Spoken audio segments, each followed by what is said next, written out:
19 নম্বরের booth president আমাদের সম্মানীয় কর্পোরেটর শ্রীমতী রত্নাবতী, আমরাও ডেভেলপ করছি। আগামী দিন আমরা যেটা ত্রিপুরা শ্রেষ্ঠ ত্রিপুরা আমরা বলছি সেটা সম্ভব হবে। আর সমস্যা থাকবে, সমস্যা ছাড়া তো আমরা কোনোদিনই বলবো না যে সমস্যা হবে না। আইন শৃঙ্খলার কথা যদি বলেন, আইন শৃঙ্খলা ত্রিপুরাতে এখন নিচের দিক দিয়ে আমাদের যে ন্যাশনাল এনবিসির যে রিপোর্ট সেখানে বলা হচ্ছে আমরা নিচের দিক দিয়ে একদম থার্ড পজিশনে। তবুও বলবে যে এখানে আইন শৃঙ্খলা নেই, আইন শৃঙ্খলা নেই। আর গণতন্ত্র এখানে প্রতিষ্ঠিত আছে বলেই অনেকে যে যা করছে তাই বলছে, এবং বিরোধী দলের অনেকে যেভাবে কথা বলে গণতন্ত্রের, তারা কিন্তু তার মিসইউজ করছে। ওনারা পলিটিক্যালি কথা বলুন কিন্তু মিথ্যা অপপ্রচার যেন না করেন, সেটা হচ্ছে ইম্পর্টেন্ট। মানুষ সব বুঝতে পারে। এভাবে করে যদি মনে করেন যে আপনারা সরকারে চলে আসবেন, মূর্খের স্বর্গে বাস করেন আপনারা, কোনোদিন সম্ভব না সেটা। মানুষ বুঝে গেছে, এতদিন ধরে দেখছিল সাবস্টিটিউশন ছিল না, সাবস্টিটিউট ছিল না, কমিউনিস্টদের সাবস্টিটিউট ছিল না, যাদের উপর বিশ্বাস করেছিল মানুষ বুঝে গেছে এদের দিয়ে হবে না। এখন এরকম একটা রাষ্ট্রের কথা চিন্তা করে এরকম একটা পার্টি এসছে। আগে তো আমার কথা চিন্তা করতাম, এই পার্টি ছিল, তারপর তো পার্টি, আর দেশের কথা তো বলে আর লাভ নেই। এখন মানুষ বুঝে গেছে যে এই একমাত্র পার্টি আছে যার সরকার এত সুন্দরভাবে কাজ করছে, ট্রান্সপারেন্সির মাধ্যমে কাজ করছে, ডেভেলপমেন্ট ছাড়া কোনো কথা নেই। আজকে নিরাপত্তার দিক দিয়ে বলুন, এখন অনেক ভারত শক্তিশালী, হাজার হাজার বর্গ কিলোমিটার চাইনা এখনো তাদের দখলে নিয়ে গেছে। আমাদের পার্লামেন্টে আক্রমণ করতে হবে, পাকিস্তান থেকে উগ্রবাদীরা এসে। বোম্বাইয়ের ঘটনা আপনারা সবাই জানেন, আমাদের সোলজারদের গলা কেটে আমাদের এই দেশের মধ্যে ফেলে রাখত। এখন কিন্তু এই সুবিধা নেই। একদিক দিয়ে অর্থনৈতিক দিক দিয়ে 11তম স্থানে ছিল, সেই জায়গা থেকে এখন 5ম স্থানে চলে এসছে মাননীয় প্রধানমন্ত্রীজির নেতৃত্বে। এখন 3য় স্থানে যাওয়ার জন্য সেই প্রচেষ্টা করছেন। তো দেশ সামনের দিকে এগিয়ে যাচ্ছে। G20-র সময় আপনারা দেখেছেন যে কোন জায়গায় আমাদের ভারত এখন কোন জায়গায় পৌঁছে গেছে। এখন ভারতকে এখন সম্মান এমন একটা জায়গায় নিয়ে গেছে মাননীয় প্রধানমন্ত্রী, যে সম্মানের সাথে দেখেন। এগুলো বুঝতে হবে আমাদের এই নর্থ ইস্ট রিজন থেকে হবে। আমরাও যে ডাটা এখন দেখি ত্রিপুরাতে এখন পার ক্যাপিটা ইনকাম এটা বিরাট জাম দিয়েছে, 1,77,000-এর উপরে এখন পার ক্যাপিটা ইনকাম আমাদের ত্রিপুরা। জিএসডিপি যদি বলি সেখানেও বিরাট ছালাং দিয়ে অনেক উপরে উঠেছে। সব দিক দিয়ে ত্রিপুরাতেও কিন্তু ডেভেলপ হচ্ছে, কিন্তু এতে আত্মতুষ্টিতে ভুগলে চলবে না। আমাদের আরো কাজ আছে, আরো অনেক কিছু করার রয়েছে, এবং সেটা তবেই সম্ভব হবে যদি আমরা ইউনাইটেড থাকি এবং অন্যায়ের বিরুদ্ধে প্রতিবাদ আমাদের করতে হবে। কোন রকম অন্যায়ের সাথে আপোষ না করা, এবং কোনো অবস্থায় যদি দেখা যায় সেখানে ট্রান্সপারেন্সির অভাব, তাহলে তার বিরুদ্ধে রুখে দাঁড়া।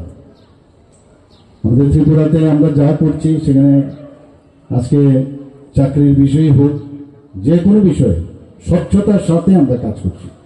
ভারতীয় জনতা পার্টি কেন্দ্রীয় সরকারই হোক এবং আমাদের এনডিএ পার্টনার যেখানেই হোক, আমাদের সরকার সবসময় চেষ্টা করে স্বচ্ছতার মাধ্যমে চলা। কারণ যখনই স্বচ্ছতা থাকবে তখন মানুষের আস্থাও বাড়বে। আগে দেখতাম যে প্রশাসনে যদি চলতো তাহলেই নেতার পেছনে ঘুরলেই কিন্তু চাকরি পাওয়া যেত। এখন কিন্তু এই সুযোগ নেই, মেরিটের মাধ্যমে সব চাকরি হচ্ছে।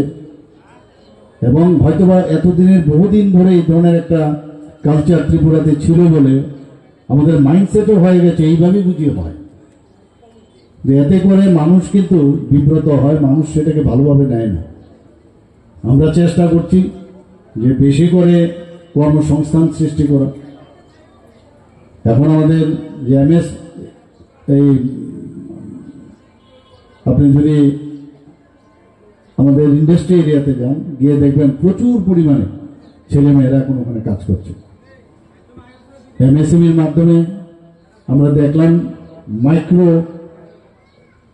যে ইন্ডাস্ট্রি হচ্ছে সেখানে বেশি প্রায় 2.1 লাখ আমাদের মাইক্রো এন্টারপ্রাইজ এখন ত্রিপুরাতে হয়েছে। স্মলে আছে, মিডিয়ামও কম আছে, কিন্তু আরো বাড়াতে হবে। কিন্তু মানুষ এখন ত্রিপুরা সম্পর্কে জানছে, এখানে শান্তি সম্প্রতি ভালো, আইন শৃঙ্খলা, ল অ্যান্ড অর্ডার ভালো আছে বলে মানুষ এখন বাইরের থেকে আসতে চেষ্টা করছে। প্রচুর ইনভেস্টর আসছেন এখানে, আমরাও সেই সুযোগ করে দিচ্ছি। এখানে আমরা মুখে বললাম খালি সরকার সবকিছু করবে সেটা সম্ভব নয়, ইনভেস্টার্স আসবে তবেই সেটা সম্ভব হবে। তার জন্য আমাদের যে ধরনের যে মেকানিজম তৈরি করা, সেই মেকানিজম আমাদের তৈরি করতে হবে। ইনভেস্টার্স পলিসি আমরা করেছি, সৌগাত পোর্টাল করেছি। সেই পোর্টালের মাধ্যমে আগে কি হতো, এসে বাইরের থেকে কোনো ইনভেস্টর যদি আসে বিভিন্ন দপ্তরে ঘুরতে হতো, এখন সেটা সুবিধা মানে কোনো অসুবিধা নেই। এসে সৌগাত পোর্টালের মাধ্যমে মানে খুব অল্প 30 দিনের মধ্যে বলা যায় সমস্ত ডিপার্টমেন্টের এনওসি পেয়ে যায়। এতে করে ভালো করে মানে মানুষ আসছে এখানে। আমরা বিভিন্ন ইনসেন্টিভ দিচ্ছি, ক্যাপিটাল ইনভেস্টমেন্টের উপর ইনসেন্টিভ দিচ্ছি। যদি পাওয়ারের তারা যদি ইউজ করে বিদ্যুতের ক্ষেত্রে, তাদেরকেও আমরা পয়সা দিয়ে তাদেরকে আমরা সাহায্য করছি।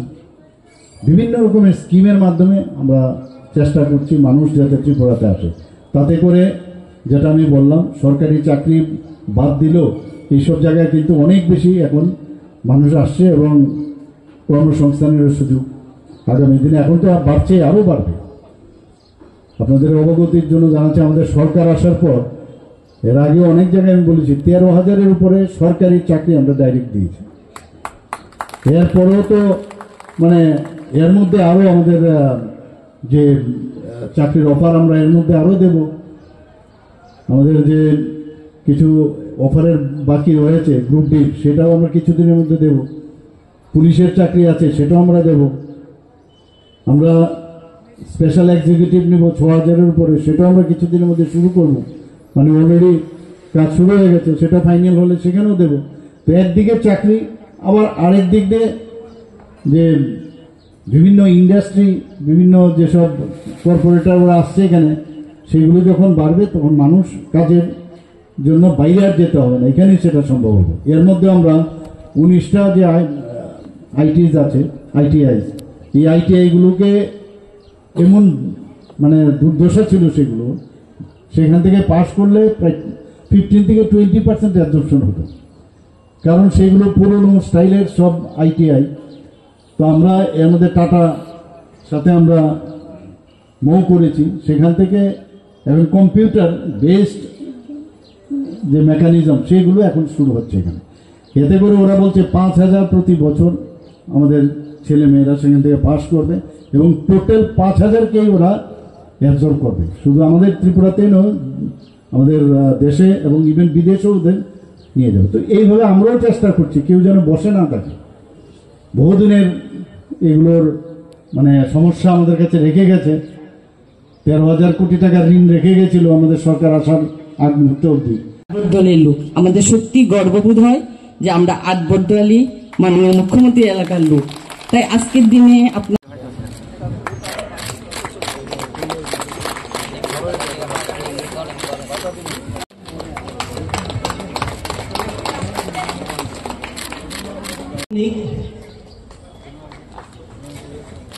রাজ্যের জনপ্রিয় মুখ্যমন্ত্রী, সকলের প্রিয় প্রফেসর ডক্টর মানিক সাহা মহাশয় স্বপন বণিক মহাশয়ের হাতে কম্বল তুলে দিচ্ছে।